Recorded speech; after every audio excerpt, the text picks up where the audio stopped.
வணக்கம் அன்பர்களே, வாங்க இன்னைக்கு ரெட் சில்லி ஆயில் எப்படி செய்யறதுன்னு பார்க்கலாம். ஃபர்ஸ்ட் 2 பூண்டு எடுத்திருக்கேன், முழு பூண்டு 2 எடுத்திருக்கேன். அதுக்கப்புறம் இந்த அளவுக்கு இஞ்சி எடுத்துக்கோங்க. அதுக்கப்புறம் 1 டேபிள் ஸ்பூன் வெள்ளை எள்ளு. நான் இன்னைக்கு 1/2 லிட்டர் நல்லெண்ணெயில் செய்ய போகிறேன். உங்களுக்கு எவ்வளோ தேவையோ அது மாதிரி எடுத்துக்கோங்க. அதிகமாக வேணுனாலும் அதிகம் பண்ணிக்கோங்க, பட் கம்மியாக வேணும்னா 1 பூண்டு எடுத்துக்கோங்க. இதில் பாதி இஞ்சி எடுத்துக்கோங்க. இதில் 1 ஸ்பூன் வெள்ளை எள்ளு எடுத்துக்கோங்க. நான் இந்த இஞ்சியை தோலை சீவி இந்த மாதிரி நறுக்கி வச்சுருக்கேன். பூண்டையும் தோலை உரித்து இந்த மாதிரி எடுத்து வச்சுருக்கேன். நாம் இப்போ என்ன பண்ண போகிறோன்னா, இது ரெண்டுத்தையும் மிக்சியில் அரைச்சி எடுத்துக்கலாம். நைஸாக அரைச்சி எடுத்துக்கோங்க. எடுத்துட்டு அதுக்கப்புறம் உங்களுக்கு நான் காட்டுறேன். இந்த ஊரில் கெய்னி பெப்பர்னு இருக்கும், அதே மாதிரி பேப்ரிக்கான்னு இருக்கும். இது 2 மிளகாத்தூள் இங்கே கிடைக்கும். நம்ம ஊரில் நீங்கள் என்ன பண்ணுங்கன்னா, ஒரு 4 டேபிள் ஸ்பூன் ரெட் சில்லி எடுத்துக்கோங்க. வெறும்னே மிளகாய் தூள் மட்டும் 4 டேபிள் ஸ்பூன் எடுத்துக்கோங்க. 1/2 table spoon Kashmir chilli powder எடுத்துக்கோங்க. இந்த 2 சில்லி பவுடரையும் ஒன்றா ஃபர்ஸ்ட் ஒரு சில்வர் பாத்திரத்தில் போட்டுக்கோங்க. நான் இந்த 2 பெப்பர் எடுத்துக்க போகிறேன். நான் உங்களுக்கு செய்கிறத காட்டுறேன். திரும்பியும் சொல்கிறேன், மிளகாய்த்தூள், வெறும் மிளகாய்த்தூள் 4 டேபிள் ஸ்பூன் எடுத்துக்கோங்க. Kashmir chilli powder 1/2 table spoon எடுத்துக்கோங்க. இது ரெண்டுத்தையும் ஒன்றா மிக்ஸ் பண்ணிக்கோங்க. இந்த ஊரில் இருக்கவங்களுக்கு இது கிடைக்கும், எல்லா கடையிலையும் கிடைக்கும். நீங்கள் இதை வாங்குங்க. வாங்கிட்டு நீங்கள் இதே மாதிரி செஞ்சு பாருங்க. இந்த ஆயில் கெட்டு போகாது, எல்லா டிஷ்ஷுக்கும் விடலாம், ரொம்ப நல்லா இருக்கும். நீங்கள் ஒரு மேகி பண்ணாலும் விடலாம், பாஸ்தா பண்ணாலும் விடலாம். இந்த ஆயில் இருந்ததுன்னா நீங்கள் காரத்தை எடுத்து மிக்ஸ் பண்ணணுன்ற அவசியமே கிடையாது. ஆனால் இதை யூஸ் பண்ணும் போது ரொம்ப கேர்ஃபுல்லாக ஊற்றணும். 1/2 ஸ்பூன் ஊற்றி பாருங்க. காரம் ஜாஸ்தி இருந்ததுன்னா அதோட நிறுத்திக்கோங்க. இல்லைன்னா தான் இன்னொரு ஸ்பூன் அதிகமாக எடுத்து ஊற்றக்கூடாது. ஹெவியாக காரம் இருக்கும். இது உங்களுக்கு நல்ல ஃப்ளேவரை கொடுக்கும், நல்ல சூப்பர் கலராக இருக்கும். அதனால இதை செஞ்சு வச்சுக்கோங்க. இது எப்படி செய்யலான்றது நான் உங்களுக்கு காட்டுறேன். பானலி எடுத்திருக்கேன். அது ஈரம் போனதும் அதில் 1/2 கிலோ நல்லெண்ணெய் விட்டுருக்கேன்.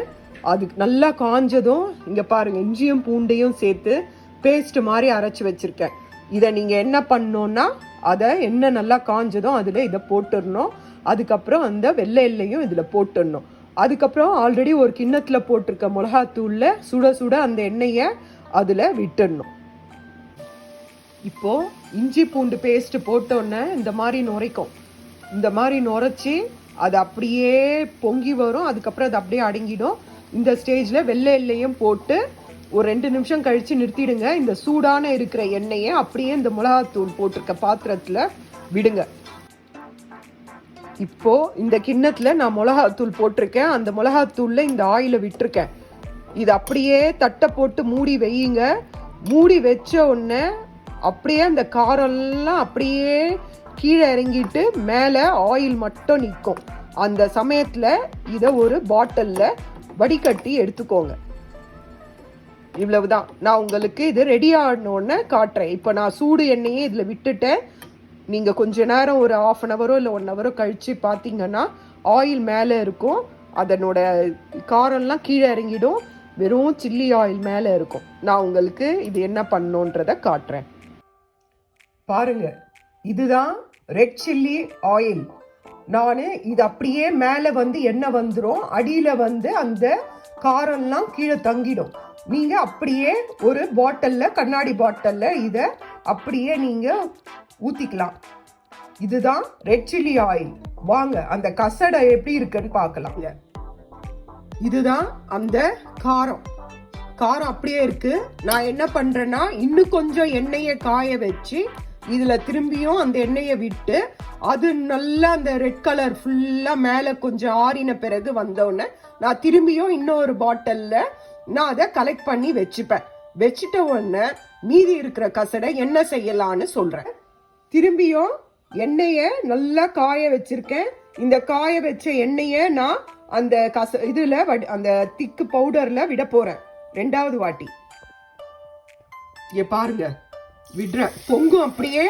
கொஞ்சம் நீங்க பொறுமையா தான் ஊற்றணும், இல்லைன்னா அப்படியே மேலே ஃபுல்லாக பொங்கி வந்துடும்.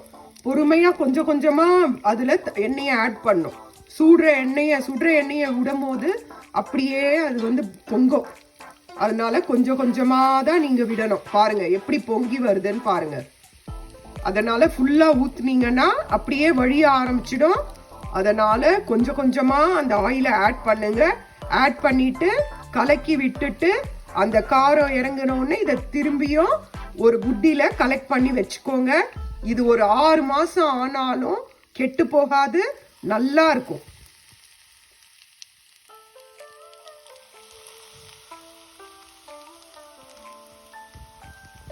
இந்த மாதிரி நல்லா கலக்கி விட்டுட்டு ஒரு தட்டை போட்டு மூடி வச்சிடுங்க. ஒரு 15 நிமிஷம் கழிச்சு பாத்தீங்கன்னா எண்ணெய் மேல நிற்கும். அந்த இது மிளகாய் பொடி எல்லாமே அடியில தங்கிடும். இந்த ஸ்டேஜ்ல என்ன பண்ணுங்கன்னா எண்ணெயை ஒரு பாட்டில்ல விட்டுட்டு அந்த அடியில தங்குற மிளகாய் பொடிய நீங்க எல்லாத்துக்குமே யூஸ் பண்ணலாம். ஒரு காரம் பொரியல் பண்றீங்க, ஏதாவது காரம் சம்பந்தப்பட்ட என்ன ஃபுட்டு பண்றீங்களோ, இல்ல பிரிஞ்சி பண்றீங்க, இல்ல பிரியாணி பண்றீங்க, இல்ல இந்த ஸ்பைஸை யூஸ் பண்ணி, அதாவது மிளகாத்தூள், இஞ்சி, பூண்டு, இந்த பொருளை போட்டு எந்தெந்த ஃபுட்டெல்லாம் நீங்க செய்றீங்களோ அந்த ஃபுட்டுக்கு இந்த மிளகா பொடியை எடுத்து யூஸ் பண்ணலாம். ரொம்ப அருமையா இருக்கும், நல்ல டேஸ்டா இருக்கும். அந்த என்னடா அது இவ்வளோ மிளகா பொடி வேஸ்ட் ஆகுதுன்னு யோசிக்காதீங்க, இது வேஸ்ட் ஆகாது.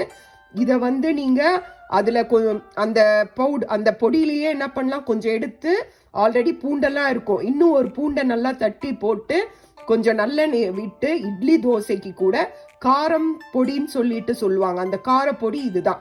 இதை நீங்க தொட்டு சாப்பிட்டாலும் சூப்பரா இருக்கும். கொஞ்சம் உப்பு ஆட் பண்ணிக்கோங்க, ஏன்னா நம்ம இதுல உப்பு ஆட் பண்ணல, அதனால உப்பு போட்டு இட்லி தோசைக்கும் தொட்டு சாப்பிடலாம்.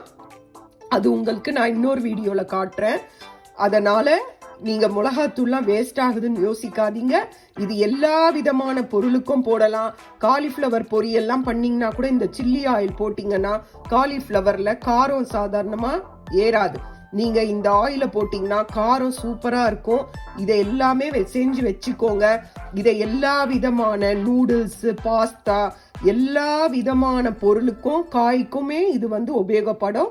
அதனால சப்போஸ் உங்களுக்கு இவ்வளவு மிளகாத்தூள் வேணான்னா நீங்க ஒரு 2 ஸ்பூன் போட்டுக்கோங்க. 2 ஸ்பூன், ஒரு 2 பல் பூண்டு, கொஞ்சம் இஞ்சியை போட்டுட்டு கூட நீங்க தேவையான அளவு யூஸ் பண்ணிக்கலாம்.